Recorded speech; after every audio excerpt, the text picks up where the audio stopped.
So finally, after so many years of using the same MIDI keyboard, I picked up something new. This is the Novation Launchkey Mark IV, the 49 key version. It comes with this paper that says nothing and a USB-C to USB-A cable, which is annoying because who still uses USB-A? The keyboard has a nice build, these are the ports, and that's pretty much it for my unboxing. There's a lot of videos out there that are going to run through every single feature of this keyboard. Obviously, I'm going to highlight some of them, but this is not like a comprehensive review. I want to just kind of show you guys what it is like to make music with this thing. And that is what we're going to do today. Again, I haven't made music in a while. Let's see if I still got it. So some of the stuff that gets me most excited about this keyboard are the features where it can kind of help you come up with chords. So if I press scale here, if you see in the little LED here, I don't know how readable it will be on the actual camera, but here it says C major. Here I'm skimming through all the different major keys, and here once I start flipping through this second knob, it starts giving me like the major versus minor versus Dorian and all the other fancy keys that frankly I am not educated enough to even speak on. I'm just gonna go to minor. And let's mess around with B minor. Cool. If I then click chord map here, it'll set it up so that I actually can click here and get different chords in that B minor chord that I had selected before. So, and by the way, here it's actually telling me which key I'm pressing. This is B minor, this is F sharp minor, this is D major, this is A major. And so when you hold the custom key, it lets you kind of, you know, play the chord differently. So here it's kind of arpeggiating it. Pretty cool, so.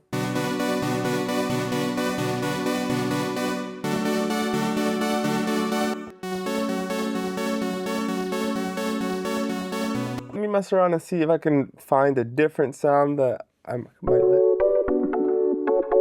It's kind of dope.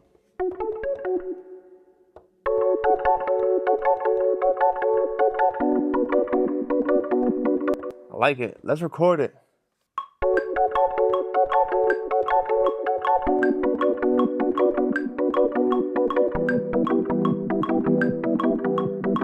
Right, then I'm gonna quantize that. So if we then check some other stuff that oh man, that sounds so cool.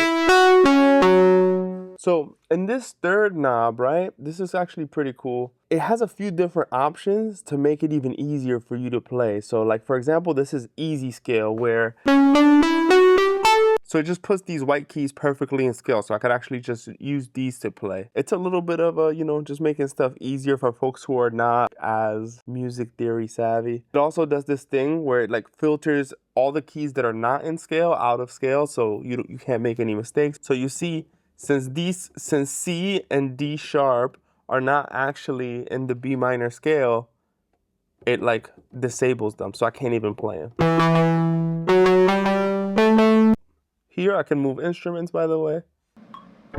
I used the Korg MS-20 VST and found this bass line to go with the first melody that I had played. And then I opened up augmented voices. That's pretty cool. So actually, all the way over here, maybe I'll just move it up.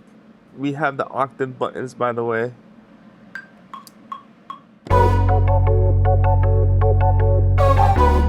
After playing around a bit, I found this dope ass sound that I was able to layer on top. Added some delay to make that synth a bit more spacey.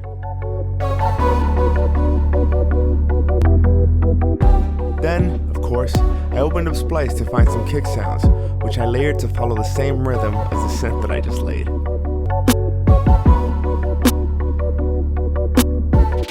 I found a snare sound.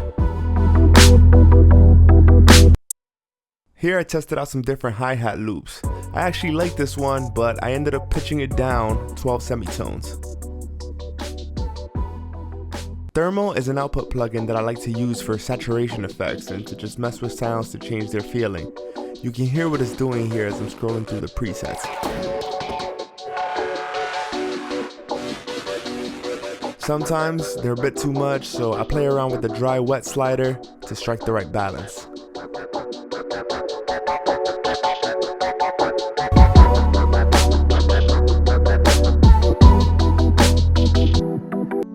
started playing around with the whirly. Initially, I tried playing some new chords myself, and then I remembered that I have the keyboard, and so I just used the pads that come up with the chord progression.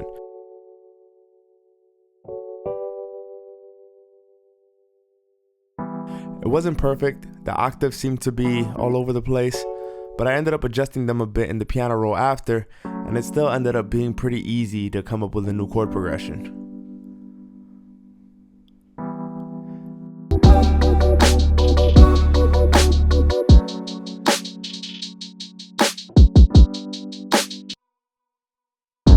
Now that I had this new section, I played a new version of the bass line for it, using the same chord sound from before.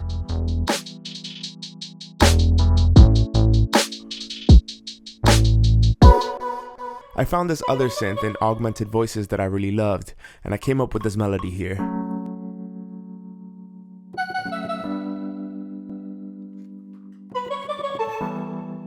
For some reason, my timing was really off, but I was able to get the idea out and clean it up after.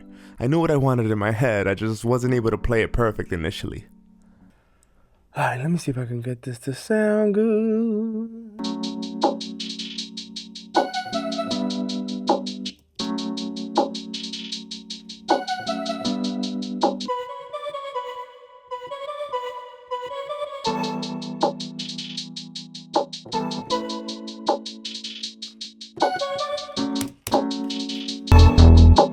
Again, I added thermal to this one, and pretty quickly I found a dope ass glitchy effect that sounded so fire to me.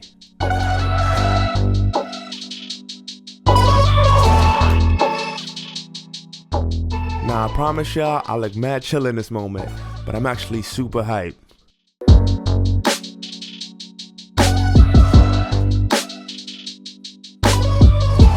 Then I opened up Korg again, and I found this RP type of synth which I felt added to that glitchy vibe from the last sound.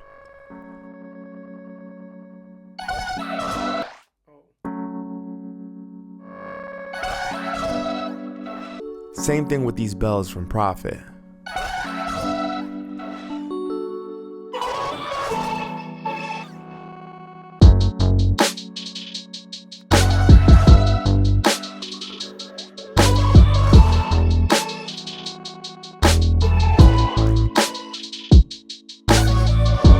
I just did some arranging of the beat, added some transition sounds, and to make things fit right, I actually ended up changing the last chord of the first synth that I laid down.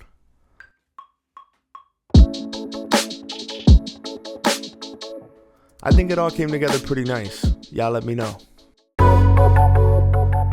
If y'all like the beat, please like the video and subscribe for more. Peace. Much love.